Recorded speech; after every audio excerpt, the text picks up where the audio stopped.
Il nous donne ce qu'il nous faut, qui est absolument indispensable pour mettre en pratique l'Évangile, pour connaître Jésus, pour aimer Jésus, pour suivre Jésus et pour faire aimer Jésus. Et cette promesse avec un grand P, elle s'accomplit le jour de Pentecôte et depuis, ça ne s'est jamais arrêté.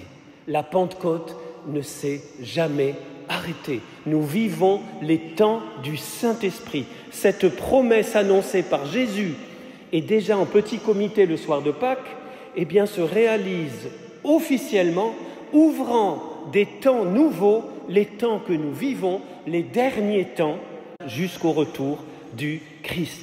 L'Esprit Saint, donc, qui nous est donné. Qui nous est donné pourquoi?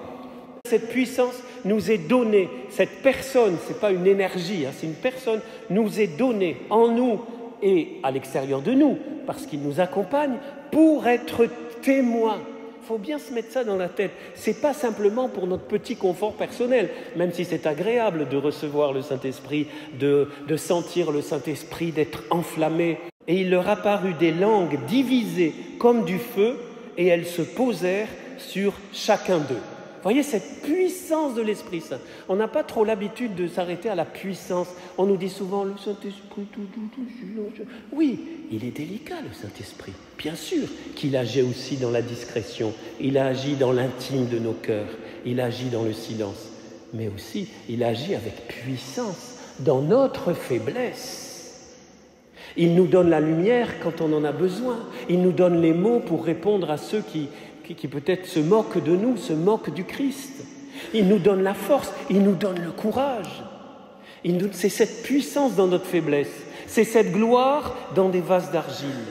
Et notre nature humaine est ainsi faite que nous sommes plutôt, quand je dis nous, c'est pas vous, moi je me prêche à moi, si vous voulez le prendre pour vous. Moi ça me fait du bien de me prêcher à moi.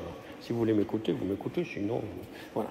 Eh bien, moi ma tendance c'est de regarder ma faiblesse et mon vase d'argile, plutôt que de regarder sa puissance et sa gloire. Le Saint-Esprit, c'est son premier but, vous voyez, il nous sanctifie pour que notre vie, d'abord pour qu'on soit des saints, mais surtout pour que notre vie soit un témoignage, pour que les autres découvrent Jésus.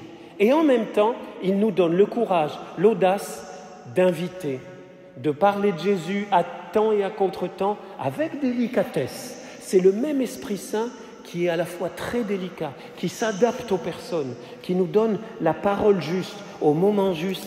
Et c'est celui qui fait naître l'Église, c'est celui qui nous unit. Chacun a sa flamme. Là, vous ne voyez pas, mais moi je vois, vous avez tous une flamme sur la tête. Alors bien sûr, le Saint-Esprit, il est invisible. C'est pour ça que ce n'est pas facile à le comprendre et à l'imaginer, parce qu'il ne s'est pas fait homme, ce n'est pas le Père, ce n'est pas un courant d'air, ce n'est pas un feu de camp, et ce n'est pas un torrent, et ce n'est pas un peu d'huile. Tout ça, c'est des images pour nous dire qu'il est une personne qui nous équipe pour notre mission afin que nous soyons des témoins.